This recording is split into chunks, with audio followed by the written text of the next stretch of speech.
Hello friends, idiom और phrases की जो सीरीज़ हमने स्टार्ट की है, आज हम उसमें डिस्कस करने वाले हैं लेटर क्यू और आर को। सभी इम्पोर्टेंट फ्रेजेस और इडियम को हम यहाँ पर डिस्कस करते हुए चलेंगे, अच्छे से समझते हुए चलेंगे।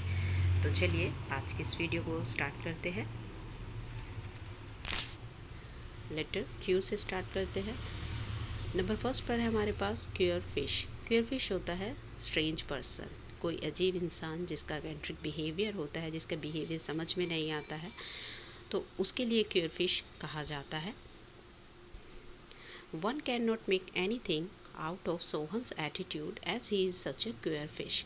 कोई भी सोहन का जो एटीट्यूड है, बिहेवियर है, उससे कुछ भी मतलब नहीं निकाल सकता है, क्योंकि वो क्या है, एक अजीब इंसान है। कब क्या कर दे, क्या बिहेव वो एटीट्यूड अपना ले, तो उसके बारे में कुछ नहीं कहा जा सकता। नंबर सेकंड पर है हमारे पास क्यूजोटिक प्रोजेक्ट। क्यूजोटिक प्रोजेक्ट फुलिशली आइडियल, यानी कि बेकार के आइडियल होना, मूर्खता भरे आइडिया होना। Being not worldly wise he wasted his money in quixotic projects. समाज के हिसाब से, दुनिया के हिसाब से सही ना होते हुए ऐसे प्रोजेक्ट थे जो बेकार थे, तो उसने अपना पैसा किस में वेस्ट किया? बेकार के प्रोजेक्ट्स में, आइडियाज़ में, क्योंकि वो दुनियावी हिसाब से सही नहीं थे। तो क्यू में हमारे पास सिर्फ दो ही इडियम और फ्रेजेस थे, तो ये कंप्लीट होता है। तो नेक्स्ट चलते हैं हम लेटर आर पर। वर्ड आर में हम बात करते हैं नंबर 1 की, rise to the occasion. To act as the occasion demand. जैसी सिचुएशन है उसी तरह से कार्य करना, जिस तरह का समय हो उसी हिसाब से डिसीजन लेना, काम करना, तो उसे कहा जाता है rise to the occasion. To face critical situations boldly, you should rise to the occasion. जो क्रिटिकल सिचुएशन होती है, दुख भरे टाइम होता है, मुसीबतों भरा टाइम होता है, तो उसको अगर बोल्डली, अगर सिचुएशन को हैंडल करना है, फेस करने के लिए क्या करना चाहिए? तुम्हें समय के हिसाब से कार्य करना चाहिए। जैसा समय हो उसी हिसाब से, सिचुएशन के हिसाब से कार्य करो। रन शॉर्ट ऑफ शॉर्टेज, किसी भी चीज़ की कमी होना। These days due to some financial crisis, इन दिनों फाइनेंशियल क्राइसिस की वजह से, पैसे की कमी की वजह से, my friend is running short of money, मेरा दोस्त जो है वो पैसे की कमी से चल रहा है। पेन्यूरी प्रॉब्लम चल रही है, फाइनेंशियल क्राइसिस है, तो इसलिए वो पैसे की कमी है। नंबर थर्ड पर है rank and file. Rank and file use किया जाता है दोस्तों कॉमन मैन के लिए, आम लोगों के लिए, ऑर्डनरी पीपल के लिए। If we want our country to progress in every field, अगर हम चाहते हैं कि हमारा जो देश है वो हर क्षेत्र में तरक्की करे, we must improve the economic lot of the rank of the file. हमें क्या करना चाहिए? आर्थिक स्थिति जो है कॉमन लोगों की, आम लोगों की जो है, उसे इम्प्रूव करना चाहिए, उसे सुधार करना चाहिए। नेक्स्ट है हमारे पास रेड टेपिज़म। रेड टेपिज़म दोस्तों यूज़ किया जाता है जब किसी सरकारी कामों में मोस्टली डिले होता है। ये हम सभी जानते हैं कि सरकारी काम जो है वो एकदम नहीं होते हैं, बहुत रुक रुक के, बहुत ही ज़्यादा मुश्किल से होते हैं, डिले के साथ होते हैं, तो उसे क्या कहते हैं? इसे ऑफिशियल डिले कहा जाता है, रेड टेपिज़म को। Red tapism is a bane of Indian bureau sorry red tapism is bane of Indian bureaucracy. भारतीय जो ब्यूरोक्रेसी है, नौकरशाही है, उसका एक कल्चर है। क्या है? Red tapeism. हर काम को देर से करना, डिले से होना, इसे रेड टेपिज़म कहा जाता है। नंबर 5 पर है rest on one's laurels. Complacent, self satisfied. Complacent यानी कि जो इंसान बिल्कुल अपने आप में सेटिस्फाइड होता है, निश्चित होता है, शांत होता है अपनी चीज़ों को लेकर, तो उसे कहा जाता है rest on one's laurels. Ambitious person, ambitious person जो बहुत ज़्यादा डिज़ायर्स रखता है, बहुत ज़्यादा आगे बढ़ने का इच्छुक होता है। Never rest on their laurels, कभी भी जो है सेल्फ सेटिस्फाइड नहीं होता है। Because they dream of unending achievement, क्योंकि वो कभी ना ख़त्म होने वाली जो अचीवमेंट्स होती हैं, प्राप्ति होती है, उनकी तरफ, उनके ख्वाब वो देखता रहता है। नंबर 6 पर है rock the boat, upset the balance, संतुलन को बिगाड़ना।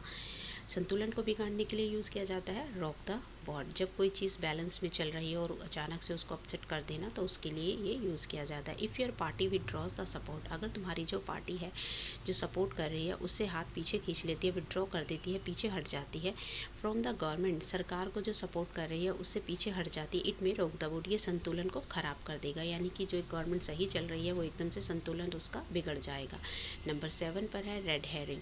रेड हेरिंग है समथिंग टू डिस्ट्रैक्ट अटेंशन, जो ध्यान है किसी भी चीज़ का उसको डिस्ट्रैक्ट कर देना। The demanding inquiry into his conduct, उसके जो बिहेवियर है उसमें जो इंक्वायरी है ये उसमें जो उसकी इंक्वायरी की जो डिमांड है is just red herring as there is no truth in it, उसके कंडक्ट में उसके बिहेवियर में ये जो इंक्वायरी की मांग की गई है ये कुछ नहीं है, सिर्फ क्या है कि ये सिर्फ एक ध्यान भंग करने वाली एक चीज़ है, क्योंकि वहाँ पर ऐसा कुछ भी नहीं है, ऐसा कुछ भी सच्चाई उसमें नहीं है।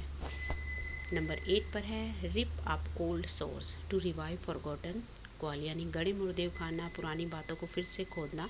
Rahul and his wife can't live in peace, Rahul और उसकी बीवी जो है कभी भी शांतिपूर्ण तरीके से नहीं रह सकते। They are always ripping up old sore, वो हमेशा पुरानी बातों को उखेड़ते रहते हैं, गड़े मुर्दे उखाड़ते रहते हैं, यानी पुरानी बातों पर लड़ते रहते हैं निकाल कर। नंबर 9 पर है read between the lines to understand the hidden meaning, यानी कि जो एक मीनिंग होता है जो डेनोटेटिंग मीनिंग होता है, एक होता है कॉनोटेटिंग, यानी कि एक ऊपरी होता है, एक होता है हिडन मीनिंग, अंदर छुपा हुआ मीनिंग होता है जो हमें समझना होता है। तो वो कहते हैं कि जब हिडन मीनिंग को समझा जाए उसे कहते हैं read between the lines. If her essay is read between the lines, अगर उसके ऐसे को के हिडन मीनिंग को समझा जाता, वी विल फाइंड दैट, हम ये जान पाते that she has made comment against the government, की उसने सरकार के अगेंस्ट जो है टिप्पणियाँ की हैं। नंबर 10 पर है rule the roost to dominate, यानी आधिपत्य करना, अधिकार जमाना, और कहते हैं ना पावर में रहना और अपने से कम वाले लोगों के ऊपर आधिपत्य जमा कर रहना। Today the rich rule the roast, आज के टाइम पे जो अमीर लोग हैं वही जो है राज करते हैं, आधिपत्य उन्हीं का है। नंबर 11 पर है red rag to a bull, anything that provoke, कुछ भी ऐसा जो प्रोवोक कर सकता हो, भड़का सकता हो चीज़ों को, उसके लिए यूज़ किया जाता है phrase red rag to a bull. The law against the dowry system is for the greedy person like a red rag to a bull, ये जो डॉरी सिस्टम यानी कि जो दहेज प्रथा के खिलाफ एक सिस्टम लॉ बनाया गया है वो क्या, फॉर द ग्रीडी पर्सन के लिए क्या है, ये like a red rock to a bull, तो ये जो ग्रीडी जो लालची लोग हैं उनके लिए एक उन्हें भड़काने वाला एक वो बन गया है, लॉ बन गया है, और कुछ नहीं है। नंबर 12 पर है हमारे पास ride roughshod over to treat in a high handed fashion, ride roughshod over to treat in a high handed fashion, किसी को बहुत ही ज़्यादा कड़े हाथों से लेना। तो don't ride roughshod over a person when he is down and out, down and out होता है जब कोई इंसान बुरी तरह डिजेक्टेड होता है, सैड होता है, अपने ही दुखों में घिरा हुआ होता है। Don't ride roughshod over, उससे ज़्यादा कड़ाई के साथ उसके साथ पेश मत आओ, क्योंकि वो स्वयं ही क्या है, अभी वो दुखों से भरा हुआ है, परेशान है। नंबर 13 पर है और आज का ये लास्ट इडियम और फ्रेज है रब वन द रॉन्ग वे, इनॉय, किसी को बहुत ज़्यादा परेशान करना, इरिटेट करना, एनॉय करना। If you rub him the wrong way, अगर तुम उसे बहुत परेशान करोगे, he is bound to react, तो वो भी रिएक्ट करने के लिए मजबूर हो जाएगा, वो भी उसी तरीके से फिर बिहेव करेगा। तो आज की इस वीडियो में हमने कवर किया है क्यू और आर को, नेक्स्ट वीडियो में हम डिस्कस करेंगे लेटर एस के सभी इंपॉर्टेंट इडियम और फ्रेजेस को। आज की वीडियो में दोस्तों इतना ही, तब तक पढ़ते रहिए, खुश रहिए, थैंक यू।